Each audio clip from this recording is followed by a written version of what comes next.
दोस्तों, पाकिस्तान के अंदर एक नॉर्वेजियन कंपनी जो है, वो अपने ऑपरेशन जो है वो बंद कर रही है और पाकिस्तान की आप समझ लें कि सेकंड बड़ी जो फ़ोन कंपनी थी और उसको काफ़ी ज़्यादा इसने बिज़नेस किया यहाँ पे और मैं खुद इसका कस्टमर रहा हूँ। लेकिन एक एमिरेट्स बेस्ड जो मल्टीनेशनल टेलीकॉम फर्म है, वो इसको खरीद रही है। यूएई ने पहले भी पाकिस्तान के टेलीकॉम सेक्टर में इन्वेस्टमेंट की है, लेकिन वो इन्वेस्टमेंट कोई इतनी अच्छी नहीं थी।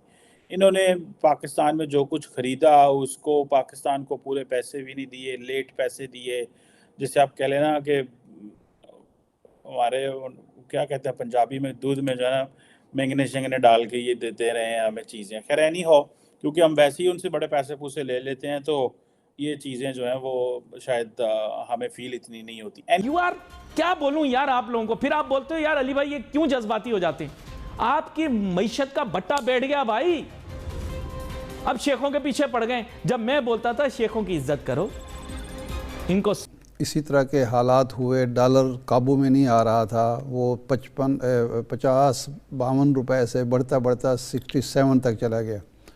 तो इसहाक डार साहब वज़ीर ख़जाना थे, उनसे किसी ने सवाल किया कि जी ये क्या बनेगा, मुल्क का हालात कब बेहतर होंगे माशी और डॉलर कब वापस आएगा। तो उन्होंने कहा दुआ करें कि या तो तेल निकल आए पाकिस्तान में या पाकिस्तान की करेंसी का नाम डॉलर हो। तो अब भी जो सूरत हाल है मायूसी की, इत्तेफाक से इस वक्त भी ठीक है रिशाद साहब आप सर आज एक साहब मुझे मिले थे, वो कह रहे थे कि जी अगर किसी को कोई मेडिसिन चाहिए तो अभी से लेकर रख ले, लेके मेडिसिन भी जो है वो मिलना बंद हो जाएंगी पाकिस्तान में। मैंने आपको अर्ज की है क्या रॉ मटेरियल ही नहीं आ रहा आपके डॉलर के ऊपर शरह सूद बढ़ना शुरू हुई है ग्लोबल मार्केट में। तो इन सारे एसेट्स की कीमतें नीचे आई हैं। एक स्टॉक मार्केट्स भी दुनिया की सलूट मारो, इनसे पैसे चाहिए। चौकीदार भी सेठ को कैसे सलाम करता है, देखा कभी? ऐसे क्योंकि उसको पता है आते जाते वैसे भी नौकरी बची हुई है और किसी दिन सेठ का दिल बना तो 4 पैसे भी दे जाएगा। उससे कभी कोई काम बोला तो काम भी माने। बात है ना, अरब शेखों के पास नोटू है भाई, नोटू है। जिस कस्टमर के पास नोटू होता है ना, दुकानदार उसके साथ किस तरह से बात करता है, सर आइए बैठिए, ठंडा मंगाओ, भाभी के क्या हाल है, बच्चे कैसे हैं, लाओ छोटे सारे थान कपड़े के खोल के दिखाओ। आपको तो चाहिए, आप शेखों को पटाओ, लेकर आओ यहां पे। उन्होंने तो नोटू देने। अब मेरी बात नहीं मानी, नहीं भरमबाज औलामी ना मंजूर, छोड़ेगा नहीं हम, ये आ जाएगा, वो है, हम खुददार हैं, गैरतमंद। देख लिया नहीं, देख लिया, मांगना उन्हीं से पड़ गया। भाई मैं तो पहले दिन से सलूट मारता हूं मोहम्मद बिन सलमान साहब। सर मोहम्मद बिन सलमान अच्छा आदमी है, मैं बता रहा हूं। एक शेख को, ये सऊदी जो अगला बादशाह यही है, इसके साथ में अच्छे ताल्लुकात रख लो, यकीन करो नोटू दबा के देगा। ये इसके पास बहुत पैसा है और ये देगा, आपको देगा। ये दिल का खुला आदमी। देखो हम भी जो है ना ज़ात के शेख है, पीछे किसी ज़माने के अंदर हमारे आबा और अजदाद भी अरब से आए। ये देखो नाक पे मक्खी नहीं बैठने देते, इनकी ऐसी आदत हैं, यकीन करो। आप इनसे बात करें, हमेशा कहते हैं सीधे हाथ से हाथ मिलाओ। और ये जो आपको आदतें नहीं है ना, आप जाके वहाँ बादशाह को क्या कर रहे हो, यूं उंगली से यूं इशारे कर रहे हो। वो यार आपको पता है आपके माजी के अंदर एक वजीर आज़म थे पाकिस्तान के, वो यूं करके शेख के सामने बात कर रहे हैं। अबे भाई एक डेकोरम होता है, एक बात करने का अंदाज है, आप समझो बात को। वहाँ पर जिस तरह का निज़ाम लागू है, आपको तरीके से बात करनी है, आप रिस्पेक्ट से बात करें। अरब आपको पैसे देंगे, अरे 3 अरब डॉलर इनके लिए चीज़ क्या है? 3-3.5 अरब डॉलर इनके लिए क्या चीज़ है यार? मैं तो आपको बता रहा हूँ कि ये पूरे पाकिस्तान का कर्जा उतार दे मिलके। ये कौन कौन, मैं बताता हूँ।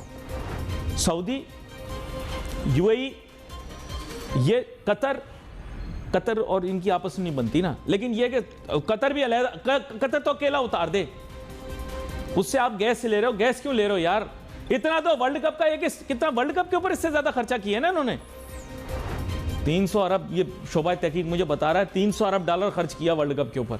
यार आपके 100 अरब डॉलर देके आपकी जान नहीं बचाएगा क्या? आप भाईजान तरीका देखें, मांगने का एक तरीका है। अब यार ये तरीके तो हमें आते नहीं हैं लेकिन हमने देखे हैं कि कौन लोग कामयाब रहते हैं। लेकिन अल्लाह ना करे मैं अपनी कौम के लिए भी कहता हूं कि अल्लाह ना करे कि हमें कभी भी अपने रब के अलावा किसी के आगे हाथ फैलें। सिर्फ इकोनॉमिकली, मॉरली, अखलाकियात के जनाजे रोजाना निकलते हैं।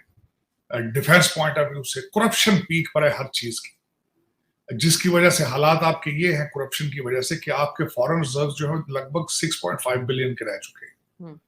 और आपके जो डार साहब हैं वो तो कहते हैं नहीं जी साहब अच्छे की रिपोर्ट है, लेकिन खुद दूसरी साइड पर आपने तो बात की कुछ एम्बेसडर्स की, सऊदी एम्बेसडर को मिन्नतों तरले पे, और दूसरा जो दूसरे मिडिल ईस्टर्न एम्बेसडर्स हैं वरना उनसे मिन्नतें कर रहे हैं और $3 बिलियन मांग रहे हैं सऊदी अरेबिया से।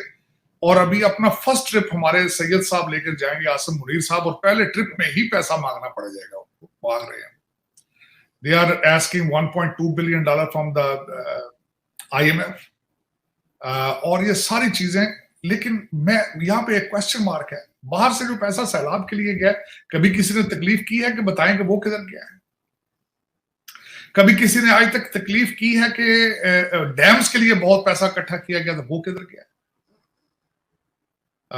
लेकिन ये कि और दुख की बात ये है, मैं बताना चाहूंगा आपके हालात ये हैं कि इस वक्त 415 कंटेनर जो इस वक्त हैं जिनकी मालियत 5.6 मिलियन बनती है, वो इस वक्त सड़ गल रहे हैं, जिनके अंदर लहसुन, प्याज और इस तरह की चीजें हैं कराची एयरपोर्ट पर, और वो एलसीज नहीं खुल रही। उनके फेडरेशन के जो हेड हैं उनका नाम है शहबाज शेख, वो चीख रहे हैं इस वक्त कराची में बैठ के कि हमारा सामान जो है वर्थ $5.6 मिलियन वो गल सड़ रहा है, लेकिन किसी के माथे पे पल नहीं। और ना सिर्फ आपको प्याज या लहसुन या ये चीजें सड़ रही हैं, वहां पे आपकी अद्वियात बनाने वाली फैक्ट्रियां बंद होने वाली हैं कि उनको रॉ मटेरियल नहीं मिल रहा क्योंकि एलसीज नहीं खुल रही। और मुझे किसी ने बताया था कि या तो पैरासीटामोल और एस्प्रिन मिलती नहीं, मिलती है तो राशनिंग है पाकिस्तान में, एक पत्ता पर कस्टमर दिया जाता है। बिल्कुल ऐसे ही है सर। तो ना एस्टेब्लिशमेंट को फिक्र है, ना जुडिशरी को फिक्र है, ना सियासतदानों को फिक्र है, क्योंकि सबके अकाउंट जो है वो डॉलरों और पाउंडों में है। और मैं जिन चीजों से अद्वियात बनती हैं वो मटेरियल नहीं आ रहा, तो इसमें जाहिर है उन्होंने बिल्कुल सही कहा। आपको तो हर चीज स्टोर कर लेनी चाहिए जो आपके हालात आने वाले हैं। श्रीलंका के बिल्कुल पहुंच चुके हैं आप, ऑलमोस्ट 19-20 का फर्क रह गया। तो सर क्या करें सर, फेल्ड स्टेट डिक्लेयर कर दिया जाए तो संभल जाएंगे, सबको पता लग जाए, जिसको पैसे हैं वो माफ कर देगा, फिर दोबारा जीरो से स्टार्ट करें। देखिए आपका सिस्टम इतना खराब, लेकिन आप वहां तक मैंने आपको बताया आपका इशू इकॉनमी नहीं, आपका इशू अखलाकियात है, मोरालिटीज है, क्योंकि आपके हर चीज के अंदर तो करप्शन है। आप मुझे ये बताएं, अगर पाकिस्तान डिफॉल्ट कर जाता है आपकी मोरालिटी ठीक हो जाएगी? आपको करना होगा कि शराफत को प्रमोट करना होगा, किरदार साजी पे। और दूसरा ये जिस हालत पे आप पहुंचे, एक दिन में तो पहुंचे नहीं, आपको 75 साल लगे। किसी करप्शन को 75 साल से कर रहे हैं आप। अयूब खां को देखें कितना अरसा हो गया, he was the most corrupt person. उसका बच्चा गौहर अयूब था, गौहर अयूब का बच्चा जो है वो पीटीआई में जमहूरियत को प्रमोट कर रहा है। तो आपको इन चीजों पे तवज्जो देनी होगी कि शराफत और किरदार प्रमोट करेंगे, हर चीज ठीक हो जाएगी। लेकिन वो कौन करेगा? वो लीडर करते हैं। लीडर अगर खुद करप्ट हो, अगर वो खुद अयूब खां के बच्चे हों, और दूसरे आप असद उमर सबसे बड़े लीडर हैं, उनके वालिद देख लें वो आर्मी जनरल थे, एक भाई एक पार्टी में, दूसरा भाई दूसरी पार्टी में है। अगर ये आपके लीडर हैं और आप ये समझ रहे हैं कि सूरत हाल जो है वो खासी मायूस कौन है, परेशान कौन है, अगर जो हुक्मरान हमें ये खुशखबरी सुनाते हैं कि आज नहीं तो हैं, और ओवरऑल जो है अब रिसेशन की बात हो रही है कि क्योंकि महंगाई ज़्यादा है ओवरऑल पूरी दुनिया में, तो शरह सूद बढ़ाने की वजह से महंगाई को कंट्रोल करने का जो है वो की कोशिश की जा रही है। अब इसी तरह से गोल्ड की कीमतें उस तरह से नहीं बढ़ रही जिस तरह से बढ़नी चाहिए थी या रिसेशन में बढ़ती हैं, लेकिन पाकिस्तान में गोल्ड की कीमतें पिछले कोई एक महीने में तकरीबन कोई 10,000, 1-1.5 महीना अगर आप देखें तो 10,000 रुपये तकरीबन जो है वो चेंज आया है, 1.5-2 महीने अगर आप देख लें। तो इसकी वजह यह है कि एक तो ऑफ कोर्स हमारी इकोनॉमी भी जो है वो मईशत हमारी भी चैलेंजेस का शिकार है।